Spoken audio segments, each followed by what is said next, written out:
NCP ও HSC পরীক্ষার্থী উত্তেজনা। রাঙ্গামাটিতে এনসিপির রাজনৈতিক সমাবেশকে কেন্দ্র করে সৃষ্টি হয় চরম অস্থিরতা। সমাবেশ স্থল ঘিরে বন্ধ করে দেওয়া হয় মূল সড়কে যান চলাচল। ফলে সময়মতো পরীক্ষা কেন্দ্রে পৌঁছাতে না পারায় এইচএসসি পরীক্ষার্থীদের মাঝে তীব্র ক্ষোভ ও উত্তেজনা দেখা দেয়। পরিস্থিতি উত্তপ্ত হয়ে ওঠে, যেখানে ছাত্রছাত্রী, অভিভাবক ও সাধারণ মানুষ প্রশাসনের প্রতি ক্ষোভ প্রকাশ করেন। প্রত্যক্ষদর্শীরা জানান, নির্দিষ্ট কোনো বিকল্প পথ না থাকায় অনেক পরীক্ষার্থী সময়মতো কেন্দ্রে পৌঁছাতে পারেননি। কেউ কেউ পরীক্ষাও মিস করেছেন বলে অভিযোগ উঠেছে। এনসিপির পক্ষ থেকে এ বিষয়ে এখনো কোনো স্পষ্ট বক্তব্য পাওয়া যায়নি। তবে প্রশাসন বলছে, পরিস্থিতি নিয়ন্ত্রণে আনার চেষ্টা চলছে। সমাবেশের মঞ্চে বসে এ বিষয়ে দুঃখ প্রকাশ করেন এনসিপি নেতারা। চলুন দেখে আসি বিস্তারিত পরিস্থিতি রায়হান উদ্দিনের পাঠানো প্রতিবেদনে।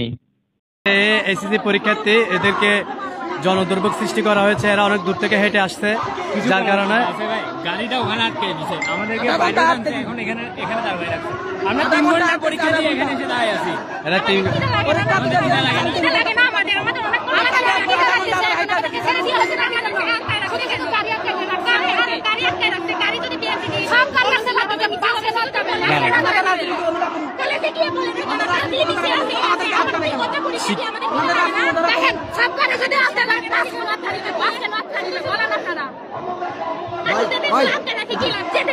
এনসিপি একটি রাজনৈতিক সংগঠন, সুতরাং এখানে রাজপথে সাধারণ শিক্ষার্থীদেরকে এবং সাধারণ মানুষকে কেন বিড়ম্বনায় রেখে তারা রাজপথে কেন এভাবে অবরুদ্ধ করে রাখবে?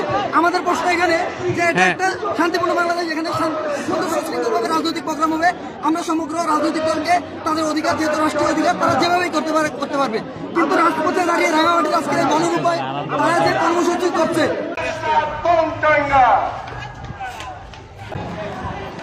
আপনারা দেখতে পাচ্ছেন এনসিপির সমাবেশকে কেন্দ্র করে রাঙ্গামাটিতে সব ধরনের গাড়ি ঘোড়া বন্ধ করে দেওয়া হয়েছে। সেই প্রেক্ষিতে সাধারণ শিক্ষার্থীরা রাজপথে নেমে এসেছে। কেন গাড়ি বন্ধ রাখছে সেজন্য আপনারা দেখতে পাচ্ছেন মুখোমুখি অবস্থানে এদের শিক্ষার্থী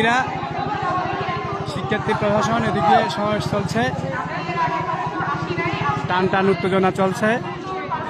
প্রশাসন, সেনাবাহিনীর সাথে এইচএসসি পরীক্ষার্থী যারা রয়েছে, শিক্ষার্থীরা তাদের সাথে কথা বলছেন। তারা পরীক্ষা দিয়ে প্রায় 5-6 কিলোমিটার হেঁটে আসতে হয়েছে। এনসিপির সমাবেশকে কেন্দ্র করে এখানে জনদুর্ভোগ সৃষ্টি হয়েছে। তারা সকাল থেকে গাড়ি ঘোড়া সব বন্ধ রাখার কারণে পড়ালেখা, অফিসগামী মানুষ এবং সাধারণ জীবনযাত্রার বিঘ্ন ঘটেছে। এদের সাধারণ শিক্ষার্থীরা প্রতিবাদ স্বরূপ রাস্তায় নেমে এসেছে। আপনারা দেখতে পাচ্ছেন সাধারণ শিক্ষার্থী, এইচএসসি পরীক্ষার্থীদের বাক বিতণ্ডা চলছে।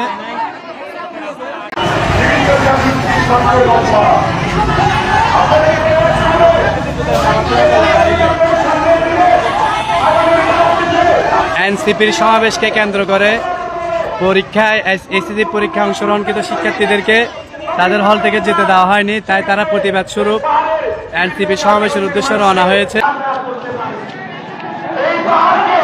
প্রশাসনের নিরাপত্তা চাদরে ঢেকে ফেলছে।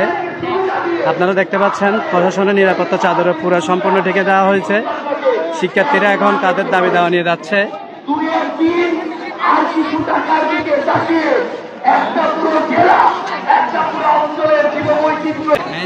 এনসিপির সমাবেশকে কেন্দ্র করে সকাল থেকে রাঙামাটি শহরে গাড়ি, দোকানপাট সবকিছু বন্ধ রাখা হয়েছে। তারা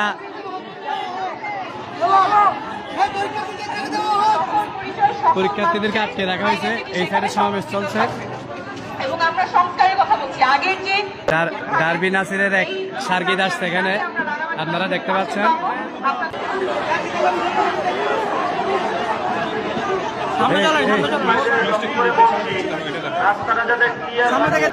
এখানে এনসিপির সমাবেশকে কেন্দ্র করে সকাল থেকে গাড়ি ঘোড়া বন্ধ রাখার কারণে পরীক্ষার্থী যারা রয়েছে, এইচএসসি পরীক্ষার্থী, এখানে জনদুর্ভোগ সৃষ্টি হয়েছে। এইচএসসি পরীক্ষার্থীরা তারা তাদের দাবি দেওয়া স্বরূপ রাজপথে নেমে এসেছে। এক পাশে এনসিপির সমাবেশ চলছে, আপনারা দেখতে পাচ্ছেন। এক পাশে এনসিপির সমাবেশ চলছে, আরেক পাশে শিক্ষার্থীদের আন্দোলন চলছে। এনসিপি নাকি জনগণের দল। আমাদের প্রশ্ন হচ্ছে, এনসিপি কিভাবে জনগণের দল হয়ে থাকে? তারা সকাল থেকে জনদুর্ভোগ সৃষ্টি করার জন্য এখানে দোকানপাট গাড়ি ঘোড়া সবকিছু বন্ধ রেখে দিছে। এই নতুন বাংলাদেশের আরেক জুলাইয়ে আমরা বের হয়েছি দেশ গড়তে জুলাই পদযাত্রায়। আজকে এখানে টান টান উত্তেজনা চলছে প্রশাসনের সাথে। সংগ্রামের বিপ্লবের সুন্দরের গায়ে হাত দিছে কেন?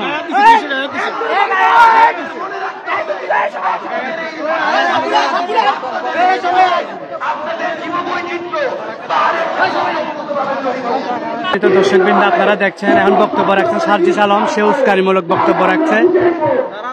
সার্জিস আলম এখন উস্কানিমূলক বক্তব্য রাখছেন। এসএসসি পরীক্ষার্থীরা আন্দোলন করছে এখনো। আমরা প্রথম মনে করেছিলাম তারা চলে গেছে।